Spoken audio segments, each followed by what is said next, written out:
And this award is actually a celebration of the achievements of the NRIs living all over the world. So congratulations once again, Dr. Kaushik.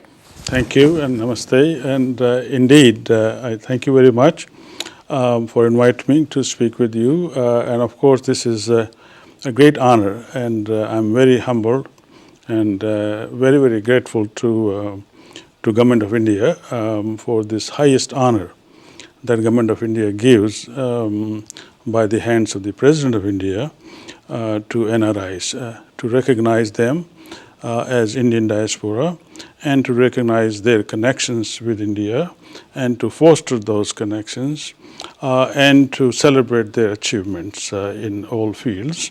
And of course, to remember and honor Mahatma Gandhi because that's the day, January 9, 1915, he came back to India. And of course, he joined the independence freedom movement. And we know 1947 came and 1950 came in terms of the Constitution of India.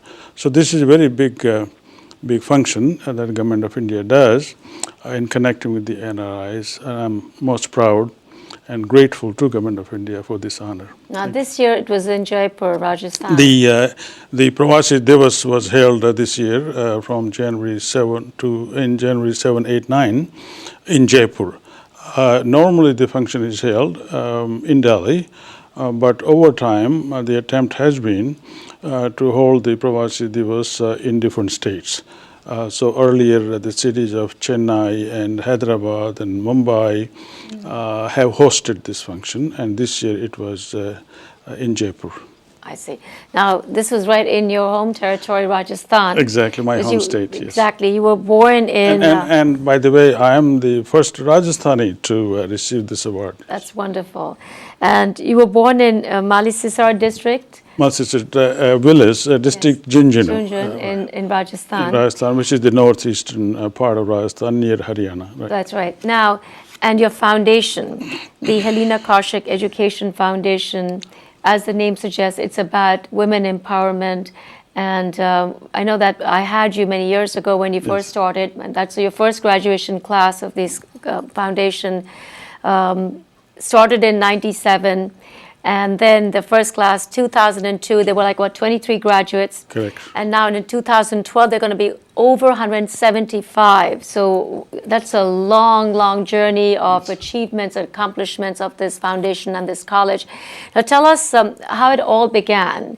What got you into it? Because I know women empowerment is so very important, especially everywhere actually around the world, but more so in India, so that education, we know, is knowledge, and that is power, and that brings empowerment. And I'm glad that it is so, but it is now.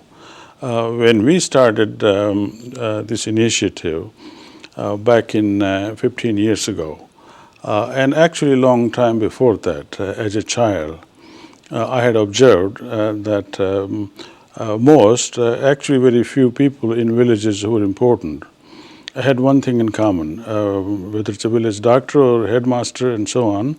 There are 3 or 4 people in a village who possibly have a college degree and in some way are important. And of course, women were very rare, still are, because even today, in Indian Parliament, the CEOs of corporations in India, and for that matter US, are somewhere between 10 and 20%. In India, it's about 11% of MPs are women, and about 11% of CEOs of corporations are. So women have a long ways to go.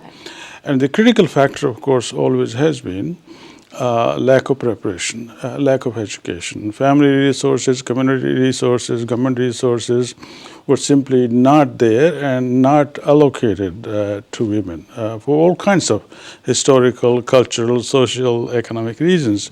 But the fact is that very few girls were given opportunity of schooling. So I had thought as a child that if someday I had an opportunity to do something, that is what I would do.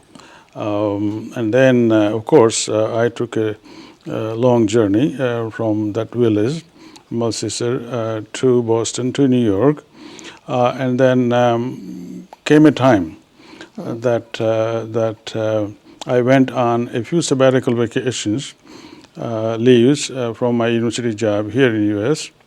In 96, I toured India, lectured at many places, many universities, and saw that the condition of women, or lack of education generally, and particularly at the college level, at the tertiary level, was pretty much the same everywhere. So we said we should start an initiative.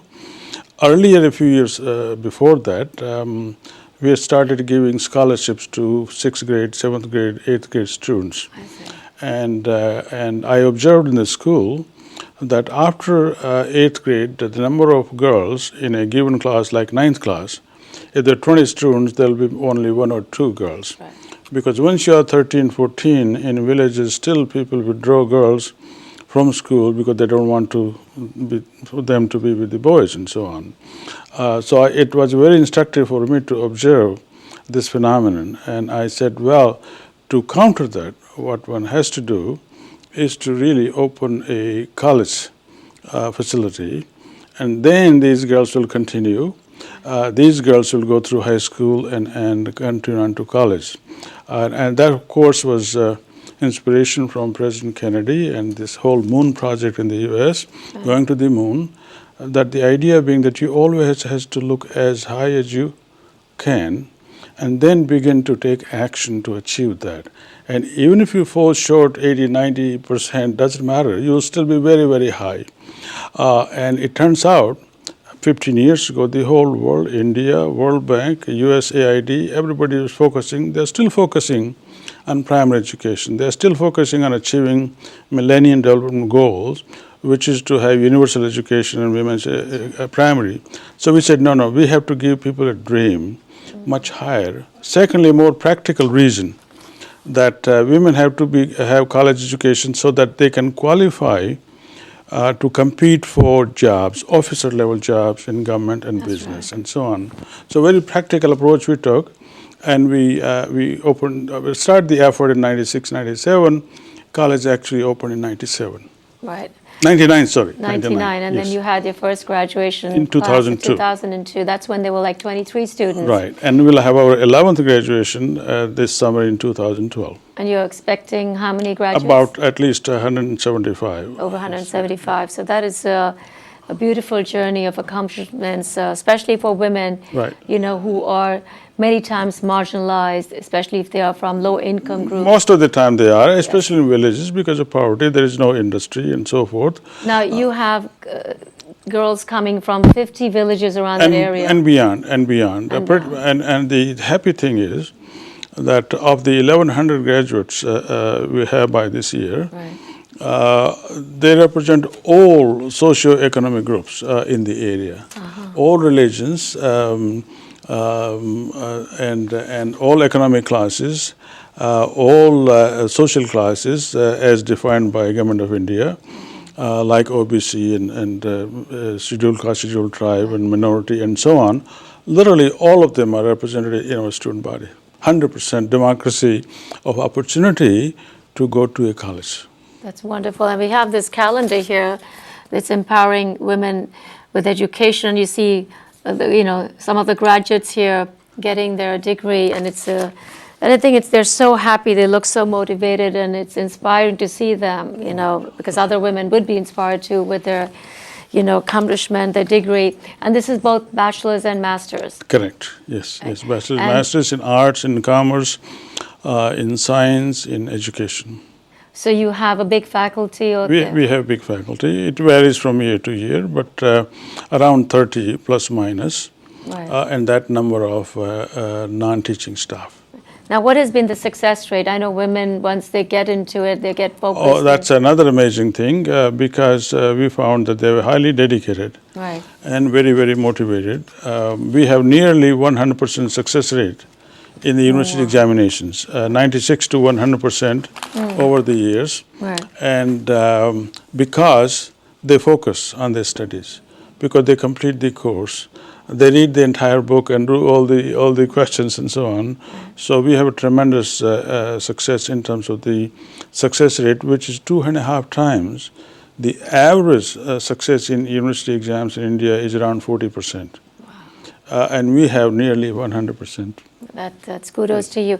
Now, how do you select your instructors over there? What is the criteria? Well, we advertise that we require faculty with the University Grants Commission, Government of India standards, which in India is that you must have a second-class master's degree with a minimum of 55% marks. Then you should have another training that you are qualified in your subject area called National Education test that you have taken in your subject as an expert, or you've done MPhil, or you have a PhD. So we meet the government UGC standards. Correct. Now, you also teach Sanskrit up there as well. Correct. That's one of the electives. We all believe in large choice because that's one of the, among so many other great ideas, American idea, that you give choice so that people can do what they would like to do. So we have some 13, 14 electives in our arts bachelor's, 7 in arts in master's, 7 in science in both bachelor's and master's. In addition, we have a bachelor's and master's in biotechnology in sciences, a Bachelor of Education and Bachelor of Commerce and Bachelor of Business Administration and so forth. Right. Now we have in this calendar, I think people visiting from Africa. Yes, yes. We have taken about 100 foreigners, a large number of Americans, Right. and this lady is a very important person in Nigeria. Right. She's the president of the Nigeria Army Officers' Wives Association, and she came to our 10th graduation. I met her at a function in New York at the Nigerian consulate and invited her, and she was most kind to come and be there on graduation day. That's wonderful. Now, not just the degree course, but you also, do you constitute on vocational training because women need jobs after this? Right, and we are moving that area, but at the moment that happens to be for the most part the Bachelor of Education degree, because the Government of India and private schooling system is expanding very fast. So there is a great need and a great shortage of teachers. So the Bachelor of Education program is very popular with our own students and students generally. So about 60% of our graduates, either through the B.Ed program or by going through a master's degree, and beyond that some have gone on to PhD and research. And this is a very traditional, safe and good profession for women around the globe, and India now is following that normal trend of women becoming teachers. In my time, there were hardly a woman teacher because there were no women educated in modern education to begin with, and of course culturally that was not the thing. But now, happily, I should say that the number of women teachers at all levels is increasing.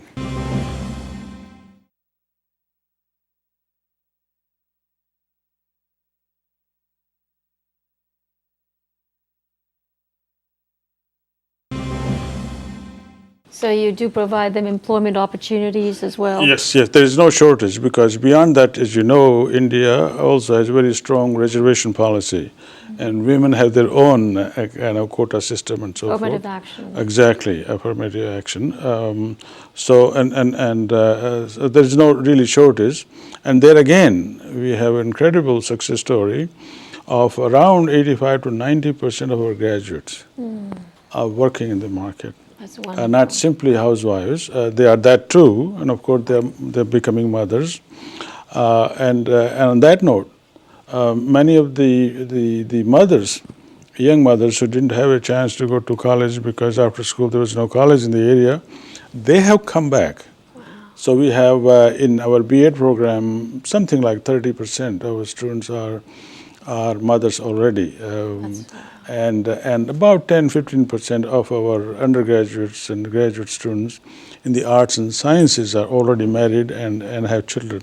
That's amazing, how women are removing, and then their entrepreneurial skills are also being focused here. So we have a real empowerment based on education, not just talking about it.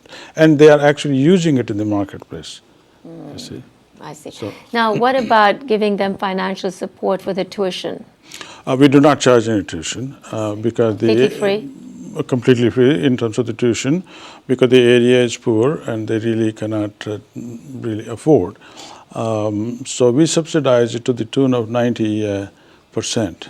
We charge roughly, believe it or not, about $100 per student per year, if you can believe that. But that's about what we charge, about the average about 6,000 rupees or something close to that. But the rest of it, it costs us anywhere around $1,500 per student per year. And the rest of it is all from contributions and support. So is it private contributions? Is It's public private. sector as well involved? No, we have not received any government funding either from Rajasthan or from Government of India, yes. So this is purely on private contributions? This is purely on private contribution, so yes. So the women are just paying only 10%. That means like Of $100 the cost, for of the year, actual cost they are paying. which is like you said, $100 for the whole year. Exactly. I see. Right. And what about the books as well, the same thing? Well, we buy a lot of books and place them in the library and supply that way. So most of the books are bought in the library. Some, of course, they can buy if they like. Exactly right. Now, with your award, this coveted, award that you just received from the President of India, do you think that will help you to get some funding from the government? Well, I hope so, because first of all, it says that, and as I say, I'm very proud to have received the very highest level of recognition by the government. And what that shows is that society, government, is noticing if you're doing good things and important and necessary things, which is supplementing. Because government now is, of course, spending large sums in expanding the primary education system, the secondary, tertiary, and technical, and so on. But still there is a lot of need and room for private contribution, especially of the non-profit type and so on, although there's also room for private institutions. Why not? If somebody gives you something good to learn and you learn and you make money from it, it should be perfectly fine. But the main thing is that the government is expanding the system a lot. So this recognition is very important for NRIs to get involved and to do some good, because one of the things about NRIs is that they are highly successful. Right. And they are successful in education, and because of education, in business, and now in politics and everything else, and they should give back. And this is another American value, that at least Indians in America can join such efforts and contribute, visit, give monies, go and share their knowledge, and I would invite you, ITV, and you to come and help set up a media center, help set up a media education, media courses. Just come and can come and record what's happening and share with the world and so on. So that the sky is the limit, as they say, and the whole thing is to think big. But then you have to take some action towards that. That's right. So the community involvement is very important, and we talked about that's one of the American values. Once you get your American dream, you want to share and contribute back to the society that gave you so much. HelenaKaushik.org is the website, so they can contribute over there online as well. Absolutely. And it's going for a good cause. Everything is Yeah. accountable, so there's And nothing. we send 100% of it. In other words, it's Accountability, all yeah. goes. We really don't have any operating costs, so to speak, because we don't have any paid staff. Also, even the faculty. No. Here I'm saying, if Right. somebody gives any contribution, then 100% of it goes towards this effort, and it's all 100% tax deductible in terms of the U.S. government tax exemption and all that. Right. So it is tax deductible. How much is your goal to, get more funding for this year? Well, our goal is really twofold. One is to turn this into a national women's university. Okay. And the second is then to have its branch operations in other places, in other states and other villages. And of course, these days do it with technology as well as some physical presence. So that's the dream, that's where we want to go. But in the meantime, we also want to expand, like having a health sciences college, a law college, or agriculture college, and so on. So what about distance learning? And distance learning, that's what I said, through the internet, and that's the way, using the technology of today to expand programs and availability. which government is also opening up those kinds of things and facilities that you can do. In addition to taking people to lecture there, obviously doing lectures through the internet and media from anywhere in the world to synchronize the courses. India is opening up foreign universities to come into India as well. But in any case, any college in India can link up with a foreign university or intellectuals and have lectures and courses and programs, vocational things, and all of this sector is opening up, and government is really determined to do that, because finally India has realized, the government has realized, education is the ticket to India's growth and progress. Absolutely. Yeah. Now, those women who have shown academic excellence, do you have any sort of scholarships for them? They can even go for their higher studies in the United States. Yes, again, we are seeking that support. So far, we have not had any sponsors, either for travel to US for a week or two, or to study here. So if businesses, foundations, individuals, universities want to sponsor airlines and what have you, TV stations, we would be very happy to facilitate recruitment of students for the short visits or for studies. Helena, of course, is your wife's name, and that is Right. you know, Yes. She. inspirational. Yeah. Right. She visited India many times with me, and loved children, and always wanted to do something towards health and education, especially in villages and so on. Unfortunately, she had a major stroke in 91, 21 years ago, and she has been physically disabled. But her mind and her heart are just as gold as ever. And she's enjoying the progress of the college and the foundation. And the She good it travels is with you doing. to India many times? She traveled with me many times, 5 times, before she was disabled 21 years ago. And we are taking care of her at home here, yes. And lastly, we know that sports is, has never been part of the school curriculum. It's always been like a secondary involvement right. with women, especially too. Yes, yes. Do you really push sports in your We college? do push sports, and believe it or not, we have Olympic size 8-lane running track of 420 yards on our campus. We have Olympic size basketball court. We have tennis courts. Of course, we have cricket. We have soccer field and badminton and so on. Some of our students have done very well at the district and state level and even national level in cricket and in running. And they have won a few awards.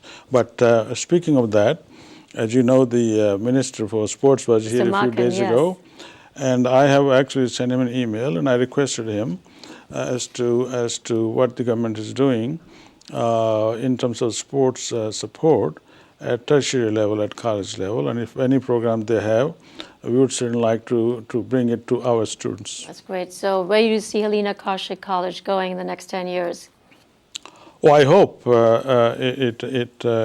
it's a world-class institution. I hope by that time it is a university and a world-renowned university. Well, let's hope it is. And Right. thank you very much, Professor Surendra Kaushik, founder and the trustee of the Helena Kaushik Education Foundation, and also professor of economics and finance at Pace University. If you want to be involved with this educational project that has gone in such significant strides, it has made so much of difference for women, you can go to www.helenakaushik.org. I'm Rene Lobo. Thank you so much for watching.